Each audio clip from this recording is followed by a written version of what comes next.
Welcome back, class 10, your history class. Today we'll start revising chapter 9, which is Subhash Chandra Bose, Forward Bloc and the Indian National Army. Subhash Chandra was born on 23rd of January 1897. He had a brilliant career in Kolkata University. Completing his studies, he went to England in 1920. He passed the Indian Civil Service examination. Next year, he resigned from the civil service because his nationalist instinct prevented him from serving the British Crown. So, a little bit of background there. Subhash was a great leader. He was imprisoned 10 times and spent almost 8 years in prison cells. There was nothing that lured him more than a life of adventure. So, what was his idea of national movement and what was his direction given by him? At the age of 24, Subhash entered active politics. In 1923, he became a Swarajist because he was not in love with the Gandhian thought. Bose was political realist. He was a man of action. He was an agitated and aggressive fighter for Swaraj. In 1939, he organized a new party known as the Forward Bloc. He said, in the absence of disciplined left-wing organization, he would not fight the orthodox wing led by Gandhi. So there was a rift between Gandhi and Subhash Bose. Subhash was elected as the president of the Haripura Congress session 1938. He sought re-election as a Congress president in Tripuri MP Madhya Pradesh session held in 1939. Assertive nationalists rallied around him.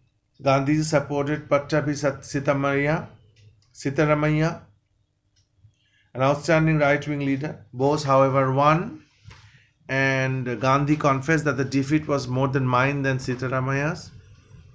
And after Subhash was re-elected as the president, there was a deep difference between Subhash and Gandhi. And Subhash, it was impossible for him to work under this situation. So Subhash resigned or had to resign.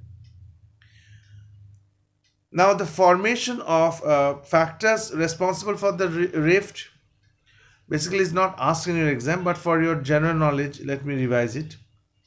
In the first place, Subhash believed that socialism believed in socialism and was well known for his revolutionary belief. It was just pole opposite of Gandhian belief. Gandhi was a peaceful and non-violent movement, but Subhash was rebellious, things like that. Secondly Subhash believed that freedom could not be obtained without outside support of any kind, So the political sky of Europe was overcast with war clouds. According to R.C. Majumdar, Bose looked upon the war between Germany and Britain as God sent. And which enabled India to exploit the situation to her advantage. He said, Germany and Germany and Britain are busy in the war. So they are focusing over there. So it is our golden opportunity to strike it. But Gandhi and Nehru opposed the idea. Thirdly, Subhash believed in employing tact and diplomacy while dealing with opponents, not emotionally. So these are things. So formation of the Forward Bloc.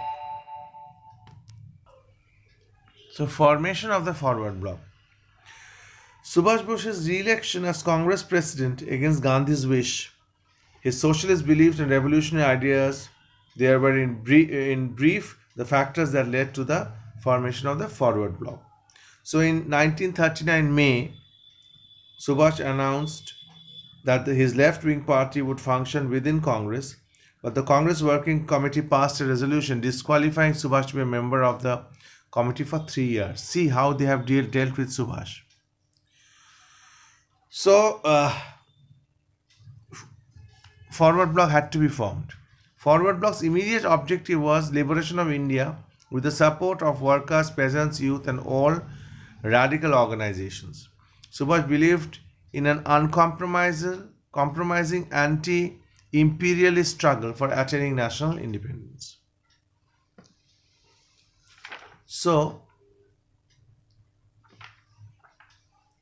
after attaining independence, the Forward Bloc would work for the establishment of a socialist society.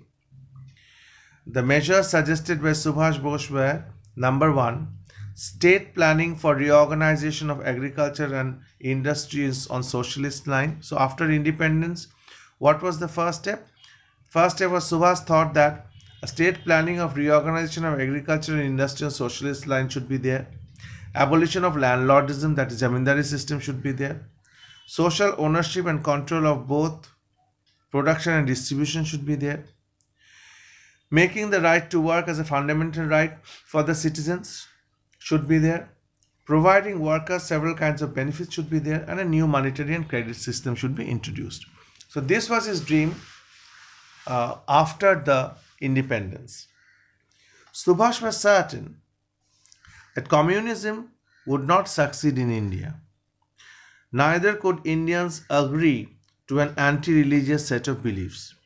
Therefore, two of the objectives of the Forward Bloc was: number one, freedom in the matter of religious worship, you can worship whoever you want to. Linguistic and cultural autonomy for all sections of the Indian community, language and cultural freedom, independence, whatever language you want to speak in and whatever cultural rituals you want to follow. Okay. Forward Bloc statements and objectives concluded with these words: application of the principle of equality and social justice in building up the new order in free India. So, British government looked upon Bose as enemy number one. Subhash was arrested on 2nd July 1940. While in prison, he decided to go for an indefinite hunger strike. On 7th day of the fast, the government looked alarmed. They therefore released him on 5th December. Thereafter, Bose was kept in a house arrest in Calcutta under strict watch.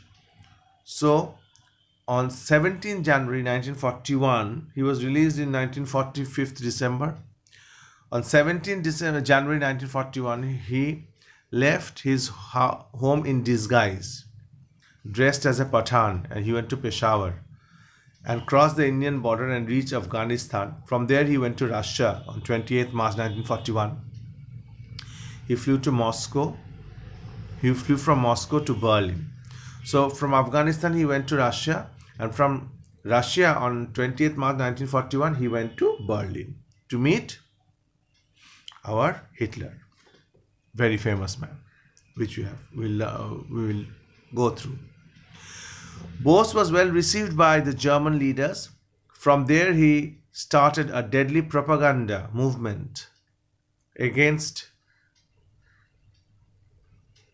the British imperialists. So from there, in Germany, he was very well received by the German leaders. And from there, he started a movement of propaganda against the British imperialists. A Free India Center was set up in Berlin in November 1941. Free India Center was set up in Berlin in 1941 November. He became the editor-in-chief of an English monthly, Azad Hind. So he became the editor-in-chief of English monthly, Azad Hind. Broadcasts were also started in English, Hindi, Bengali and other Indian languages from the Azad Hind radio, established in Berlin. So in Berlin, Azad Hind radio was established, and from there speeches were given in various Indian languages. Subhash's intense patriotism. He was an intense patriotic and is a very good orator and a very good speech giver. Patriotism inspired Indians in a remarkable manner. Subhash Bose founded the Free India Center in Rome also. So this is Subhash's journey from England, Indian civil service, leaving the civil service job, coming to India, working for the Congress, becoming the president for the second time, rift between Gandhi, impossible for him to work, formation of Forward Bloc. He was captured, taken into jail. He went for a hunger strike, fell sick. He was sent to a house arrest. From there he escaped, went as a Pathan, went to Afghanistan, then went to Russia. From Russia he went to Berlin.